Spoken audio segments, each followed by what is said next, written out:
san addini ya ce wala tajassasu. Wala tajassasu ake cewa. Ko ma dai me sakon ai ka fahimci sakona. Ba fahimta ake so ba, kalma in ta zo a Qur'ani ba a faɗar ta yadda aka so. Kuma zan tafi. Yanzu me kake so, wani abin kake san da baka? Kai ya ba karfe mana kofar ba.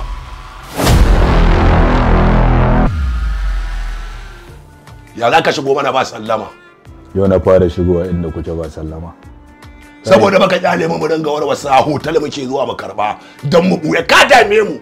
Ka nace mana wanda yake faruwa ne. Okay. Kuka ce? Shikenan. Zan tafi. In kuka gana kuma shiga rayuwar ku ko hana ku.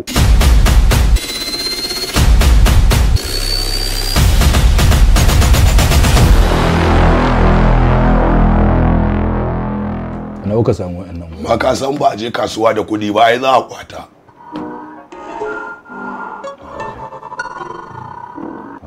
Kenan abubuwan da ake faɗa akan ku haka ne. Ka san addini ya ce wala tajassasu. Wala tajassasu ake cewa. Ko ma dai me sakon ai ka fahimci sakona. Ba fahimta ake so ba, kalma in ta zo a Qur'ani ba a faɗar ta yadda aka so. Kuma zan tafi. Yanzu me kake so, wani abin kake san da baka?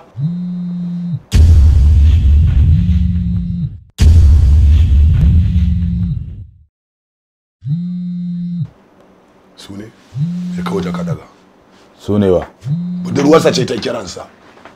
Yau budurwar tasa ta saba kiransa a gaban mu, yana tsayawa ya waya a gaban mu.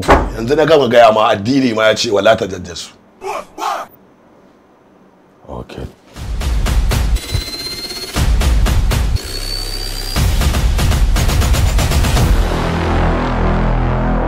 Yanzu ne kake son ai wani abin kake son da baka kaware?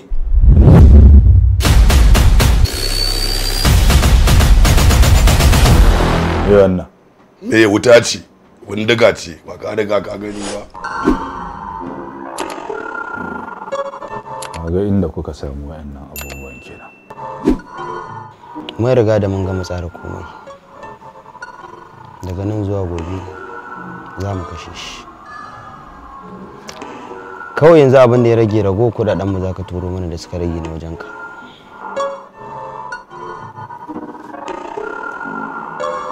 Kun yi girman da ba sai an ce kaza za ku yi ba.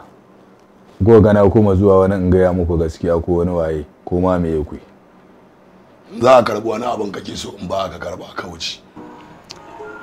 Ɗansa shi ma mun gama tsara dukkanin abin da ya kamata a kansa. Kada ka damu da shi, shi abokinmu ne yayi. Idan dai har ya kuskure ya fada wa shirin da muka shirya masa, ina mai tabbatar maka zai kwana a ciki, kuma dole ko yana so ko baya so sai ya bar garin nan.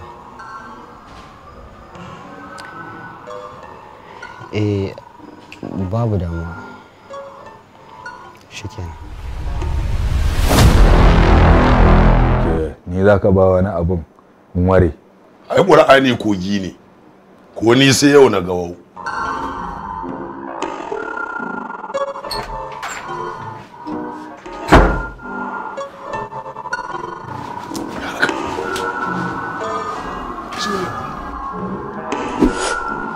Sallama salami ya ware kawai.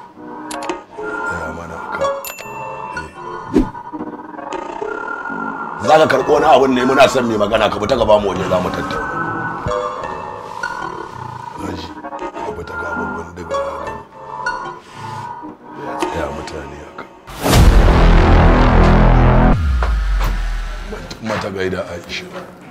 Dagiyan masifa ce da shi. Dagiyan masifa. Sai na samu su ko ta halin kaka.